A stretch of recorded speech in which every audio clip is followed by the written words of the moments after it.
വിശദമായ വാർത്തയിലേക്കാണ്. കണ്ണൂർ പാലത്തായിലെ 4ാം ക്ലാസ്സുകാരിയെ പീഡിപ്പിച്ചെന്ന കേസിൽ അധ്യാപകനും BJP നേതാവുമായ പത്മരാജന്റെ ശിക്ഷാവിധി ഹൈക്കോടതി മരവിപ്പിച്ചു. പ്രതിക്ക് ജാമ്യം അനുവദിച്ചു. വിചാരണ കോടതിയുടെ ശിക്ഷാവിധിയിൽ പ്രഥമ ദൃഷ്ട്യാ തെറ്റുണ്ടെന്നും ഹൈക്കോടതി ചൂണ്ടിക്കാട്ടി.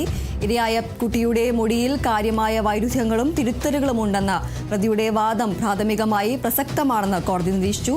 വൈദ്യപരിശോധനാ റിപ്പോർട്ടിലെ വൈരുദ്ധ്യവും പരിഗണിച്ചു. 1 ലക്ഷം രൂപ ബോണ്ട്, 2 ആൾ ജാമ്യവ്യവസ്ഥ തുടങ്ങിയ ഉപാധികളോടെയാണ് ജാമ്യം അനുവദിച്ചത്. പെൺകുട്ടി താമസിക്കുന്ന ജില്ലയിൽ പ്രവേശിക്കരുത്, സമൂഹ മാധ്യമങ്ങളിലടക്കം കേസിനെക്കുറിച്ച് പ്രതികരിക്കരുത് തുടങ്ങിയ വ്യവസ്ഥകളുമുണ്ട്. 2020 ജനുവരി 15 മുതൽ ഫെബ്രുവരി 2 വരെയുള്ള കാലയളവിൽ പെൺകുട്ടിയെ പലതവണ പീഡിപ്പിച്ചെന്നാണ് കേസ്.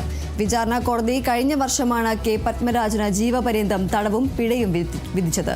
ഇതിന് പിന്നാലെയാണ് ശിക്ഷ മരവിപ്പിക്കണമെന്ന ആവശ്യവുമായി പത്മരാജൻ ഹൈക്കോടതിയെ സമീപിച്ചത്.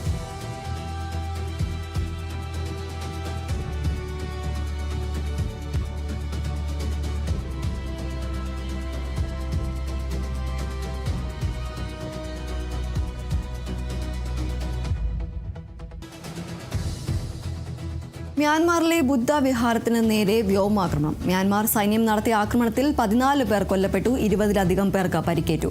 മ്യാൻമാറിലെ മധ്യ സഗെയിൻ മേഖലയിലെ സ്വലി ഗ്രാമത്തിലാണ് ആക്രമണമുണ്ടായത്. ധ്യാന പരിപാടിക്കിടെയായിരുന്നു ആക്രമണം. ക്യാമ്പിൽ 100-ലധികം പേരാണ് പങ്കെടുത്തിരുന്നത്. 15 മിനിറ്റിന്റെ വ്യത്യാസത്തിൽ 2 ബോംബ് ആക്രമണങ്ങളാണ് ഉണ്ടായതെന്ന് പ്രദേശവാസികൾ വെളിപ്പെടുത്തി. സായുധ ഗോത്ര സംഘങ്ങൾക്ക് നേരെ മ്യാൻമാർ സൈന്യം നടത്തുന്ന ആക്രമണ പരമ്പരകളുടെ ഭാഗമായാണ് ഈ ആക്രമണം.